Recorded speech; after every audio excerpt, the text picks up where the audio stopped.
Hi, welcome back to my channel, and today I am going to be discussing some tips and tricks for beginning writers.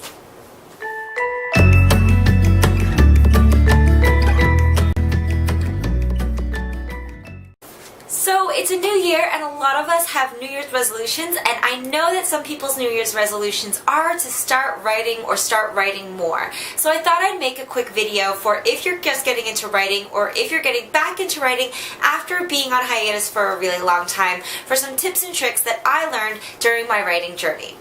So first of all, I just want to say that you just need to take your time and go at your own pace when it comes to finding your writing style and your writing voice.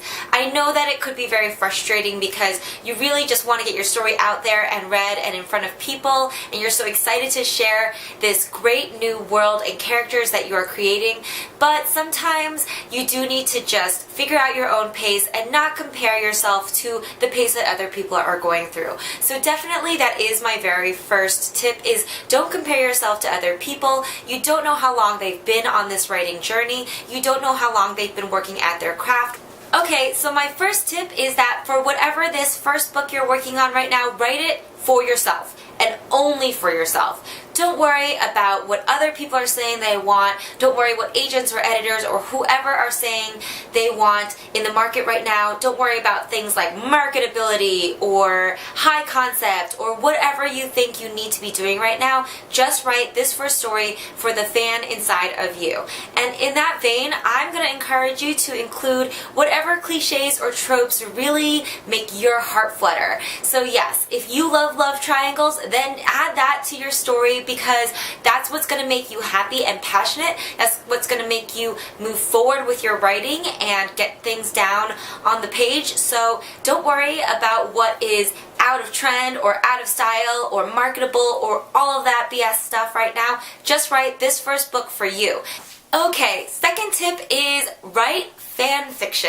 And I know you're probably thinking, I want to be a serious writer and I want to be able to publish my writing. Well, guess what? A lot of New York Times bestsellers, big hit authors, authors whose writing you adore and admire, started out with fan fiction. So yes, it isn't something that you can necessarily publish and make money off of and make a career off of, but it is something that helps you find your love for writing, and it is a nice way to dip your toe into the writing lifestyle because you are using characters that you already know, you love, and are passionate about.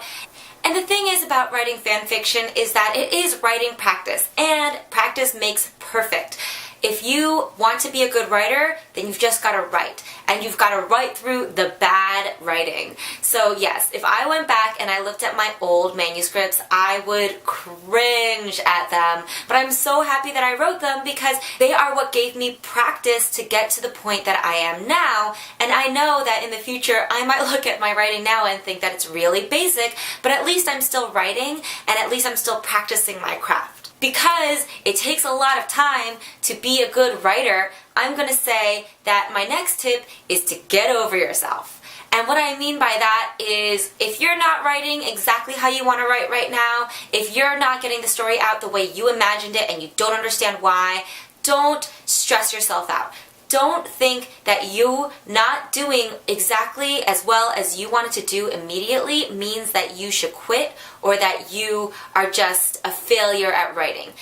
In other words, get over yourself. Most authors are really, it takes a long time to get where they got. So if you're writing right now and you're expecting to be immediately Lee Bardugo or Holly Black level, then I don't know what to say to you.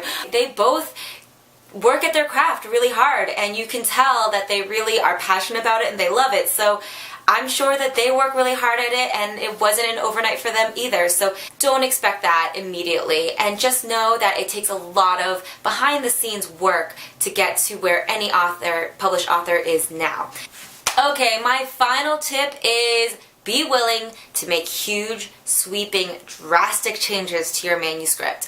Especially in these beginning stages, you're going to the learning curve is really steep in the very beginning because you write something and then days later, weeks later, after you've read another book that's already published, you go back to your own writing and you're like, oh, I need to fix this. this is sounding really purple, or this is sounding really basic, or this dialogue is so flat. What was I thinking?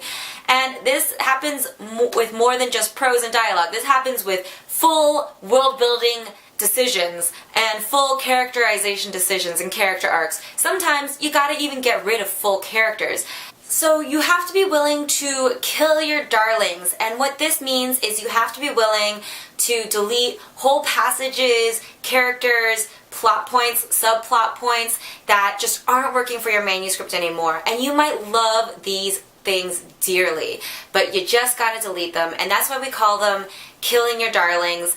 Actually, I put my darlings in witness protection, where I put them in a separate document and I save it for later so I can maybe change the character names, change the location names, things like that, and use them for a different manuscript. My cousin calls this cannibalizing yourself, which sounds really foreboding, but what it really means is you're using your old writing that just didn't fit in your old manuscript for a new manuscript. So they're not really gone, they're just in witness protection. So yes, always keep a separate document for those just in case, because it just makes it a little bit easier to delete the chapter from the book. You know it's not working, but you can always come back to it later, and it is nice to have. Okay, so that's the tips I have for beginning writers, and some quick tips and tricks for getting your writing off the ground, finding your own writing style. I know it was a little bit rambly, probably because this is the first video I'm filming in like a couple of weeks, so I just missed you guys. Anyway, if you have any comments, questions, or ideas for future videos you'd like me to make, I'd love to see it in the comment down below. Also, if you have any tips of your own, pop a comment down below, or you can tweet at me at @CatShow. And if you like this video, I'd really appreciate a thumbs up or a subscription to my channel, and I'll see everybody next time. Bye! Happy writing!